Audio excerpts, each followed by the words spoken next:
సంధ్యా theatre కేసులో అరెస్టయ్యి ఒక రాత్రి జైలుకు కూడా వెళ్లి వచ్చిన అల్లు అర్జున్ను పోలీసుల టెన్షన్ వదిలేటట్టు కనిపించటం లేదు. వరుసగా రెండో రోజు అల్లు అర్జున్కి రామ్గోపాల్ పేట్ పోలీసులు నోటీసులు ఇచ్చారు. కిమ్స్ ఆస్పత్రికి ఎప్పుడు రావాలనుకున్నా తమకు సమాచారం ఇవ్వాలని నోటీసులో పేర్కొన్నారు పోలీసులు. పుష్ప సినిమా సందర్భంగా తొక్కిసలాటలో గాయపడ్డ బాలుడు శ్రీతేజ్ కిమ్స్ ఆస్పత్రిలో చికిత్స పొందుతున్నాడు. ముందుగా లీగల్ ఇష్యూస్ ఉన్నాయి కాబట్టి బాలుడిని కలవలేకపోతున్నానని అల్లు అర్జున్ మీడియా ముఖంగా వెల్లడించారు. అయితే ఇప్పుడు బాలుడి ఆరోగ్య పరిస్థితి తెలుసుకుని కుటుంబాన్ని పరామర్శించేందుకు వెళ్తానంటున్నాడు అల్లు అర్జున్. దీంతో ఇప్పుడు వద్దని, ఒకవేళ ఆస్పత్రికి అల్లు అర్జున్ వస్తే పూర్తి బాధ్యత ఆయనదేనంటూ పోలీసులు చెబుతున్నారు. నిన్న అల్లు అర్జున్ కోసం నోటీసులు ఇచ్చేందుకు వెళ్లినా ఇవ్వకుండానే తిరిగి వచ్చారు. అయితే ఈ రోజు మాత్రం అల్లు అర్జున్ మేనేజర్ కరుణాకర్కి నోటీసులు ఇచ్చారు రామ్గోపాల్ పేట్ పోలీసులు. నిన్న అల్లు అర్జున్ పోలీసులు వచ్చిన సమయానికి నిద్ర లేవలేదని చెప్పటంతో మేనేజర్కు పోలీసులు నోటీసులు ఇచ్చినట్టు ప్రచారం జరిగినా పోలీసులు అది నిజం కాదని అన్నారు.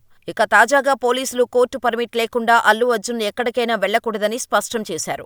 ఈ పరిణామాల నేపథ్యంలో అల్లు అర్జున్ మరొకసారి హాట్ టాపిక్ గా మారాడు. ఈ ఘటన అల్లు అభిమానులు, మీడియా మాధ్యమాల్లో తీవ్ర చర్చకు దారితీసింది.